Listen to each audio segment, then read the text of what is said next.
సింహాగణాధిపతే నమః. శివాయ గురువే నమః. శ్రీమాత్రే నమః. శ్రీగణపతి తాళం వికటోత్కర సుందర దందిముఖం భుజగేంద్ర సుసర్ప జటాభరణం గజనీల గజేంద్ర గణాధిపతిం ప్రణతోస్మి వినాయక హస్తిముఖం. ఆ గణపతి మహారాజుకి నమస్కారం పెట్టుకుని మనం లలితా శాస్త్రంలోకి వెళ్ళే ప్రయత్నం చేద్దాము. ఇప్పటి వరకు కూడా మనం నామస్తోత్రాన్ని మనం ఇప్పటిదాకా నిర్గుణ, నిష్కళ, శాంత, నిష్కామ, నిరుపపుల వరకు కూడా మనం చెప్పుకున్నాం. శ్రీమాత దగ్గర నుంచి ఇక్కడ వరకు కలిపి స్తోత్ర రూపంలో కనుక చేసినట్లయితే మనకి 43వ నామం వరకు కూడా మనం చెప్పుకున్నాం. ఇప్పుడు 40వ నామం గురించి చెప్పుకుందాం. ఇది కూడా చెప్పేసుకున్నాం, 45 వరకు కూడా చెప్పేసుకున్నామండి. ఇప్పుడు నిత్యశుద్ధ దగ్గర నుంచి మనం చెప్పుకునే ప్రయత్నం చేద్దాం. నిత్యశుద్ధ నిత్యబుద్ధ నిరవజ్జ నిరంతర, నిత్యశుద్ధ నిత్యబుద్ధ నిరవజ్జ నిరంతర, నిష్కారణ నిష్కళంక నిరుపాధిర్నిరీశ్వర. ఇక్కడ ఇంచుమించు ఈ 15 నుంచి ఒక 20 నామాలు ఆవిడ స్థూల వర్ణన గురించి మనకి చెప్పడం జరుగుతుందన్నమాట.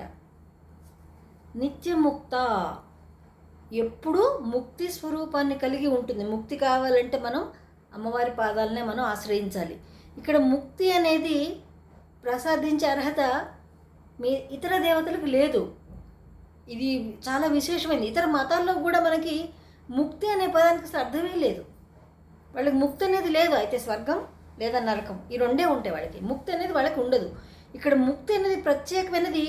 ప్రత్యేకంగా జంబూద్వీపంలో మాత్రమే వాడబడేటువంటి ఒక సత్యమైన మార్గం అన్నమాట. నిత్యముక్త నిర్వికార నిష్ప్రపంచ నిరాశ్రయ. ముక్తి అంటే ఏంటి? అసలు అర్థం ఉందా? ముక్తి అంటే అర్థం ఏంటో ఏంటి ముక్తి అంటే? అది లభించినప్పుడు మరి ఏది కూడా ఇతరమైన దాని మీదకి కావాలి అనేటువంటి కోరిక మనకి కలగదు. ఏదైతే అటువంటి పదార్థం ఉన్నదో, ఏదైతే అటువంటి స్థలం ఉన్నదో, అటువంటి ఒక స్థానం ఉన్నదో దాన్ని ముక్తి అని చెప్పబడుతుంది. అది ప్రసాదించాలంటే కొంతమందికి మాత్రమే అర్హత ఉంటుంది. ఎవరికి పడితే వాళ్ళకి ఉండదు. ఇది మనం గమనించుకోవాల్సిన. ఎవరికి ఉంటుంది అది అంటే శివ పరమాత్మ, లలితా పరాభట్టారిక, విష్ణుమూర్తి. వీళ్ళు మనకి ముక్తిని ఇవ్వటానికి సంసిద్ధంగా ఉంటారు. వీళ్ళకి మాత్రమే ముక్తినిచ్చేటువంటి అర్హత ఉన్నది. మరి ఏ ఇతర దేవీ దేవతలకి కానీ బాబాలకి కానీ ఎవరికి కూడా ముక్తి ఇచ్చేటువంటి అర్హత లేదు.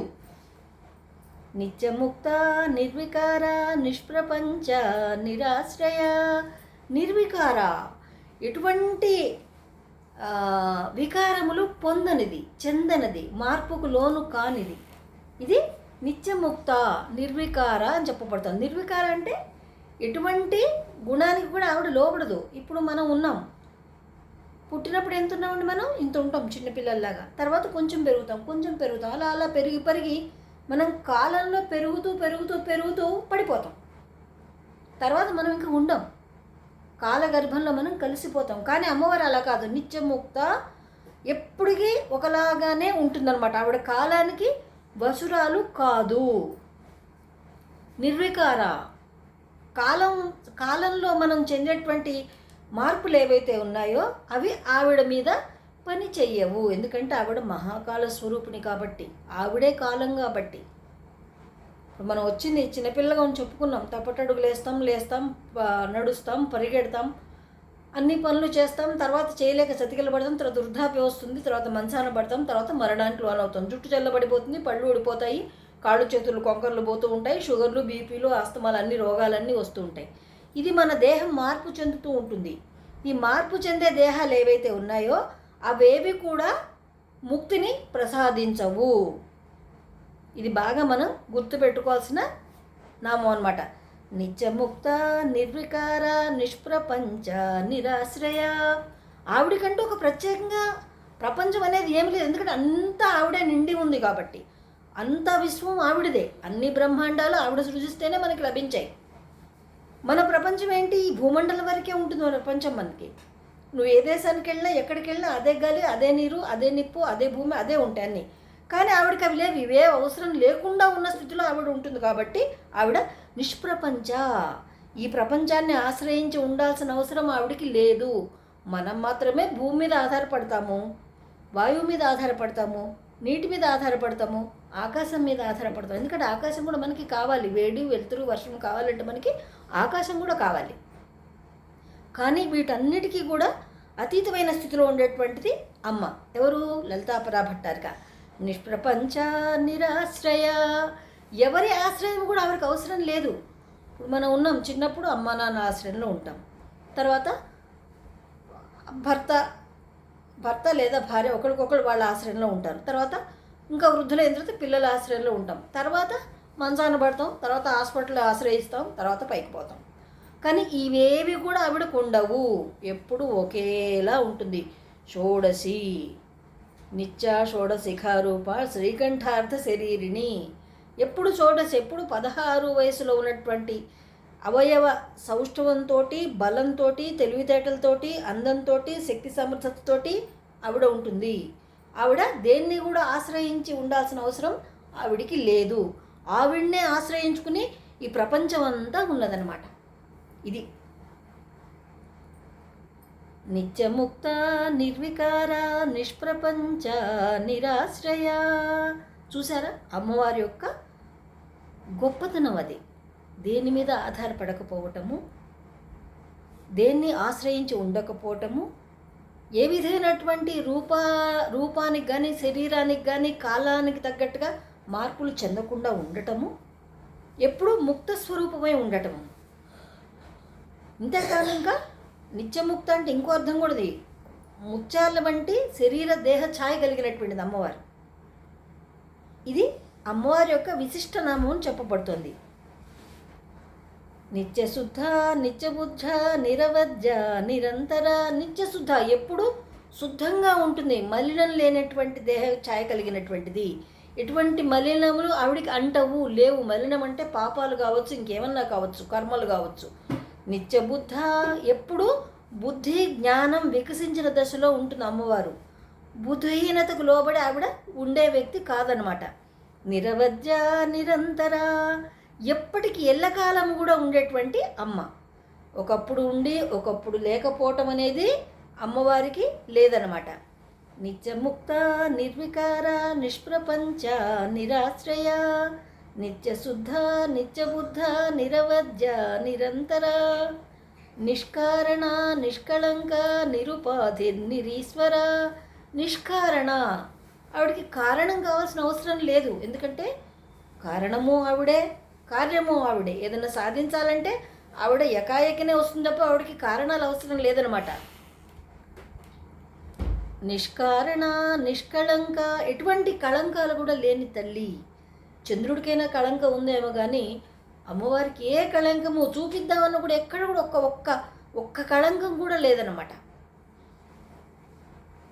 ఆవిడకి కళంకరహితంగా ఉంటుంది ఆవిడ అమ్మవారు. అంటే ఎటువంటి నిందలు లేనటువంటిది, అపవాదులు లేనటువంటిది. నిరుపాధి నిరీశ్వర, ఎటువంటి ఉపాధి కూడా లేదు ఆవిడకి. ఈ అమ్మవారు ఇలాగే ఉండాలి, ఇది ఉపాధి అమ్మవారికి, ఇది జీవనాధారం అనేటువంటి ఏం లేదు. ఎందుకంటే సకల జీవుల్ని అమ్మవారే పెంచి పోషించి లాలించి పోషిస్తూ పెంచుతోంది కాబట్టి బ్రహ్మాండాలన్నిటికీ ఆవిడే ఉపాధి మార్గం. మన ఉపాధి ఏదంటే ఆవిడే. ఈ శరీరం మన ఉపాధి కాదు, కొన్ని రోజులు ఉంటుంది, కొన్ని రోజులు పడిపోతుంది. మనం అంటే నేను అనేది లోపల పదార్థం ఎక్కడుందో ఆ నేనుకు కావాల్సింది ఏంటంటే ఆవిడ పాదాలే. నిరుపాధి, ఆవిడ పాదాలే మనం ఆశ్రయించాలన్నమాట. నిరీశ్వర, ఆవిడ మీద పెత్తనం చేసేవాళ్ళు కూడా ఎవరు లేరు. నిజంగానే ఆవిడకి అత్తమామలు లేరు కదండి. మరి అత్త మామ అంటే ఆవిడకన్నా పెద్ద కాబట్టి ఏదైనా పెత్తనం చెలాయిస్తారు. ఇక్కడ పెత్తనమే లేదు. ఆల్రెడీ శివుల్లో సగభాగాన్ని పొందింది కాబట్టి ఇక పెద్ద చిన్న ఎక్కువ తక్కువ పెత్తనం చేస్తా, పెత్తనానికి లోబడతా అనే విషయం కూడా లేదు ఆవిడకి. కాబట్టి ఆవిడ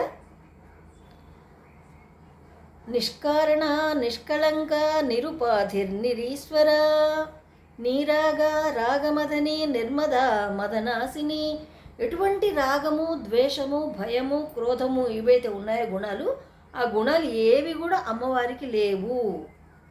మనకు ఉంటాయి రాగము, పాశము, భయము, ప్రేమ, మమకారము, స్వార్థము, ఇవన్నీ ఉంటాయి. కానీ అమ్మవారికి ఇవేవి ఉండవు. నీరాగ రాగమథిని, ఎటువంటి రాగాన్ని కూడా ఆవిడ లోను కాదు. ఇప్పుడు ఈ సమస్త బ్రహ్మాండాల్ని పెంచి పోషించి పాలిస్తోందని చెప్పుకున్నాం.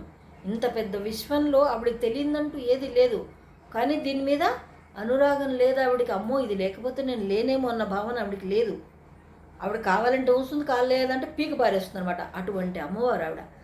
రాగమదని నిర్మద మదనాశిని, మనలో ఉన్నటువంటి అహంకారాల్ని మదాల్ని కూడా తొలగించేటువంటి అమ్మవారు. మనలో ఉన్న గర్వభావం అహంభావం ఏదైతే ఉందో ఆవిడ తొలగించేస్తుంది అనమాట. ఆవిడకి కూడా గర్వం లేదు. బ్రహ్మాండం అంతా నాదే, విశ్వం అంతా నాదే, నా చేతుల మీదే నడుస్తోంది, నేను లేకపోతే విశ్వమే లేదని ఏనాడు కూడా అమ్మ అనుకోలేదు. మన అమ్మ ఎంత ప్రేమగా మన్ని చూస్తుందో సకల బ్రహ్మాండాలన్నీ కూడా అమ్మవారు అలాగే చూస్తుందన్నమాట. మదనాశిని, అహంకారాన్ని నశింపు చేస్తుందన్నమాట ఆవిడ పాదాలను ఆశ్రయిస్తే మనకి అహంకారం నశిస్తుంది. ఎందుకంటే ఈ అహం అనేది చాలా పెద్ద జాడ్యం. ఈ అహం ఉండటం వల్ల మనం చేయరాని పనులు చేస్తాం, అబద్ధాలు ఆడతాం, మెప్పు కోరుతాం, మెప్పు పొందాలని చూస్తాం, స్వార్థంలో మునిగి కొట్టుకుంటాం. ఈ అహం ఎప్పుడైతే మనం త్యజించామో మనకి అగ్నిలో ఏ విధంగా సమిధ వేస్తే కాలి చెట్చెట్లాడిపోతుందో అలా మన పాపకర్మలన్నీ కూడా నశించిపోతాయి అహంకారం వదిలిన వాళ్ళకి. అహాన్ని పట్టుకుని వేళ్లాడే వాళ్ళు ఉన్నారనుకోండి, వాళ్ళు అహంలో బిగుసుకుపోయి బంధింపబడి ఈ జనన మరణ చక్రాల కాలచక్రంలో తిరుగుతూనే ఉంటాడు జీవుడు. 60,04,000 జీవరాశుల యోనుల్లో పుట్టి మళ్ళా పెరిగి మళ్ళా చచ్చి ఇక్కడే తిరుగుతాడు. ఇది అహం వదిలిన నాడు కదా మనకి ఇది నశిస్తుంది. జనన మరణ చక్రంలోంచి మనం సపరేట్ అవ్వగలుగుతాం. అహానికి పోయినప్పుడు అది సాధ్యపడదు. అహం అంటే నేనే, నా వల్లే, నేను చెప్పిందే వినాలి, నేనే సత్యము, నేనే నిజం అని చెప్పి ఎవరైతే ప్రగల్భాలు దంభము పోతూ ఉంటారో వాళ్ళ పని ఇలాగే ఉంటుంది. జనన మరణ చక్రాల్లో చిక్కుకుని పుడుతూ చస్తూ అవే వేషాలు వేస్తూ ఉంటారనమాట. ప్రతి జన్మలోనూ భార్య, పిల్లలు, సంసారము, సంపాదన, ఏడుపు, దుఃఖము, సంతోషం ఇవన్నీ ఉంటూనే ఉంటాయి. చీమకి ఉన్నాయి, ఏనుగుకున్నాయి, దోమకున్నాయి, మనిషికి ఉన్నాయి, అన్నిటికీ ఉన్నాయి. అవే లక్షణాలతోటి మన కర్మానుసారంగా జన్మలు మారుతూ దేహాలు మారుతూ ఇక్కడే గిలపడి కొట్టుకుంటూ ఉంటాం అనమాట. అందుకని అహాన్ని వదిలేయాలి. నేను తప్ప ఈ పని ఎవరూ చేయలేరు, నేను కాబట్టే చేసిన అహం ఏదైతే ఉందో దాన్ని వదిలిపెట్టేసేయాలన్నమాట. దాన్ని వదలాలంటే తొందరగా వదలదు. ఎందుకంటే అహం మనకి జీర్ణించుకుపోయి ఉంటుంది, అది తొందరగా వదలదు. కాబట్టి అది వదలగొట్టమని చెప్పి మనం అమ్మవారి పాదాలను మనం ఈ నామంతో ఆశ్రయించినట్టయితే, ఈ నామం చేస్తూ అమ్మవారి పాదాలు స్మరిస్తే మనకి ఈ అహం అనేది నశిస్తుంది అనమాట. నిశ్చింత నిరహంకార నిర్మోహ మోహనాశిని. అలాగే ఈ మోహం కూడా అటువంటిదే. నిశ్చింత, చింత లేకుండా ఉండటం. ఏదో ఒక పని చేసాం, లేదా ఏదో ఒకటి సాధించాం, లేదా ఒకదాన్ని కోల్పోయాం, లేదా ఒకటి నష్టపోయాం.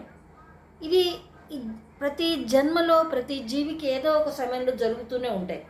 ఇంకా అదే పట్టుకుని అక్కడే కూర్చుని ఆ కాలంలోనే బిగిసిపోయి అదే తలుచుకుంటూ ఏడ్చుకుంటూ మొత్తుకుంటూ రొప్పుకుంటూ కూర్చున్నాం అనుకోండి, చింత మనసుకు పడుతుంది.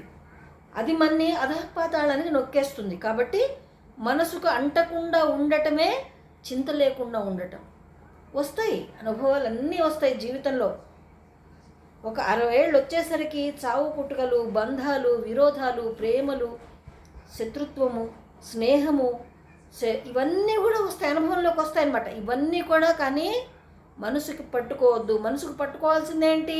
అమ్మవారిని పాదాలు ఆశ్రయించటమే. ఇవేవి కూడా మనసులోకి చేరకుండా చూసుకోవాలి. నిశ్చింత నిరహంకార నిర్మోహ మోహనాశిని. అహంకారం లేకుండా ఉండాలి. ఇందాక మనం చెప్పుకున్నాం అహంకారం గురించి. నిర్మోహ, అట్టకి మోహానికి ఎప్పుడు కూడా వశం కాకూడదు. మనం మోహానికి లోపడకూడదు. మోహం తప్ప రెండోది తెలియనట్టుగా ఉంటారు కొందరు, చూసారా? దానివల్లనే పెద్ద పెద్ద ప్రపంచ యుద్ధాలు జరిగాయి. సీతామ్మవారి మీద వ్యామోహం కొద్దే కదండి రామాయణం జరిగింది. దుర్యోధనుడి రాజ్య వ్యామోహం వల్లే కదా మహాభారతం జరిగింది. ఇలా మోహానికి వశమైపోయినప్పుడు మనం పశువుల్లా ప్రవర్తిస్తాం. ఎందుకంటే జ్ఞానం అనేది నశిస్తుంది. కాబట్టి మోహానికి మనం ఎప్పుడు కూడా వశులం కాకూడదు. అలా కాకుండా ఉండాలంటే మన మానవులకి సహజమైన బుద్ధి జ్ఞానం ఉప్పు కారం అన్నీ తినేవాళ్ళకి మోహం లేకుండా ఉంటుందా అంటే ఉంటుంది. కానీ అది సక్రమంగా ఉండాలి.